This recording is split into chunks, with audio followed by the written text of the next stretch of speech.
জুবিন দা জীয়াই থকা হলে বেছি ভাল লাগিলহেঁতেন নৰপিশাচকেইটাই মাৰি পেলালে এইখন দেশে উলংঘ তাতে থুবাৰ একো প্ৰয়োজন নাই এনেকুৱা লাগিছে আজি আমি ৰাজনীতিয়ে নাজানো আৰু জুবিনৰ ক্ষেত্ৰত আমি কোনো পলিটিক্স আনিবলৈ নিদিওঁ সেইটোৱে আমাৰ দেখা শুনাৰ কথা জাষ্টিক ফৰ জুবিন দা চবে লিখক শিল্পী কেতিয়াও ৰজাঘৰীয়াৰ নহয় শিল্পী ৰাইজৰ হয় শিল্পী ৰাইজৰ লগত থাকে এইখন দেশে উলংঘ তাতে থুবাৰ একো প্ৰয়োজন নাই এনেকুৱা লাগিছে আজি আমি আৰু একো কৰিব নোৱাৰো আমিতো জুবিনৰ অনুৰাগী আমি জুবিনক ভগৱানৰ স্থান দিছোঁ আমাৰ হৃদয়ত ৰাখিছোঁ চৰকাৰৰ ওপৰত বিশ্বাস বৰ্তমানেও হেৰুৱা নাই আৰু এমাহ সময় দিছে আকৌ আঙুলি মূৰত গন্তি কৰিম আমি চোৱা নাই আহিছোঁ আশা কৰিম মই চাব পৰা আশাই নাই আমি একো ন্যায় নাপালে আজি এনেকৈ চাব আহিছোঁ মই মোৰ ভাগৰ পৰা তেওঁলৈ চিট এটা লৈ আহিছোঁ আমাৰ ওচৰত চাব বুলি মই কেনেকৈ থিয় হৈ আছোঁ গম পোৱা নাই আমি যেন এখন উলংঘ দেশত মানে থুবাৰ কি প্ৰয়োজন এনেকুৱা হৈ থিয় হৈ আছোঁ নেকি এনেকুৱা অনুভৱ হৈছে মোৰ আজি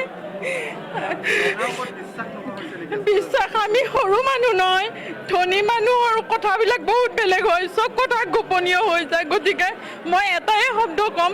এইখন দেশে উলংঘ তাতে থুবাৰ একো প্ৰয়োজন নাই এনেকুৱা লাগিছে আজি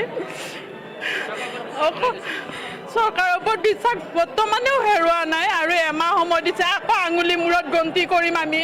আজি চিনেমাখনত যেনেকৈ আমি আঙুলি মূৰত গন্তি কৰি আছিলোঁ তাৰিখটোলৈ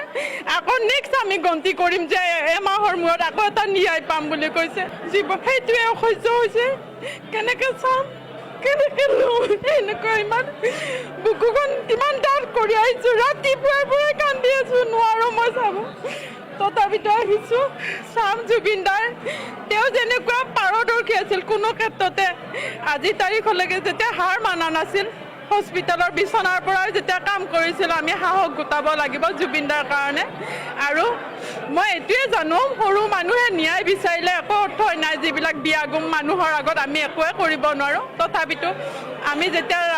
চৰকাৰ এখন চিলেক্ট কৰি দিছোঁ তেওঁলোকে আমাক উচিত এটা ন্যায় দিব আৰু আমি আনৰ কথাত যাতে বিচলিত হৈ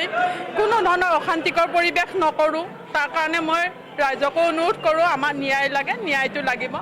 ন্যায় দাদা ইতিমধ্যে পাইছে আমি জানো ন্যায় পাইছে কাৰণ ৰাইজৰ ইমান সঁহাৰি কেতিয়াও সাধাৰণ মানৱে নাপায় আমাৰ নিচিনা কোনো সাধাৰণ মানৱে আজিলৈকে পোৱা দেখা নাই এই বিশ্ব ব্ৰহ্মাণ্ডত আজিলৈকে হোৱা নাই বা আগলৈকে হ'ব বুলি মই নাভাবোঁ গতিকে দাদাই পাইছে ন্যায় তথাপিতো যিখিনি তেওঁ অন্যায় কৰিছে তেওঁৰ লগত থাকি অন্যায় কৰিছে সেইখিনি আমাক লাগে বুলি মই বিশ্বাস কৰোঁ সকলো মানুহে এইটোকে আশা কৰি আছে গতিকে আমি সাহসেৰে চাব লাগিব তেওঁৰ সকলো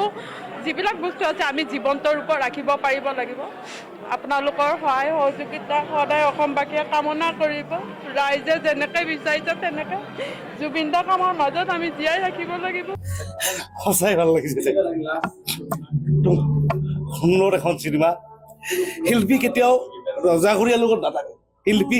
ৰাইজৰ লগত থাকে আৰু জুবিন গাৰ্গ আছিলে এনেকুৱা এজন শিল্পী আৰু আপোনাৰ বিষ্ণু ৰাভা তাৰপিছত আপোনাৰ ভূপেন হাজৰিকা আৰু আপোনাৰ তাৰপিছত জুবিন গাৰ্গ আছিল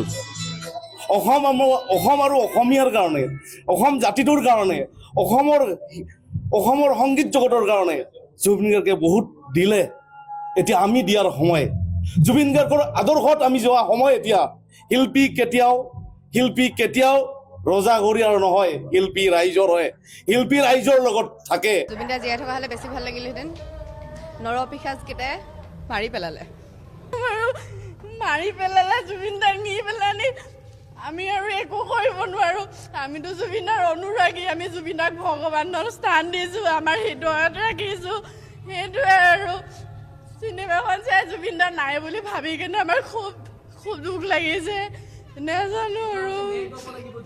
জুবিন দাক ন্যায়টো লাগিবই আমি অনুৰাগীটো হেৰাই যোৱা নাই চৰকাৰৰ কাৰণে আমি ৰখি আছোঁ চৰকাৰে কি কৰে চাই আছোঁ ভাবিছে নেকি কোনো নাই বুলি জুবিন দাৰ ন্যায়ৰ কাৰণে চব ওলাই আহিব যেনেকৈ জুবিন দাৰ শেষ যাত্ৰাত আহিছিলে হাজাৰ হাজাৰ লাখ লাখ আহিছিলে ন্যায়ৰ কাৰণেও সেনেকৈ ওলাই আহিব কোনেও নাভাবিব আমি ৰাজনীতিয়ে নাজানো আৰু জুবিনৰ ক্ষেত্ৰত আমি কোনো পলিটিক্স আনিবলৈ নিদিওঁ সেইটোৱে আমাৰ দেখা শুনাৰ কথা জাষ্টিক ফৰ জুবিন দা চবে লিখক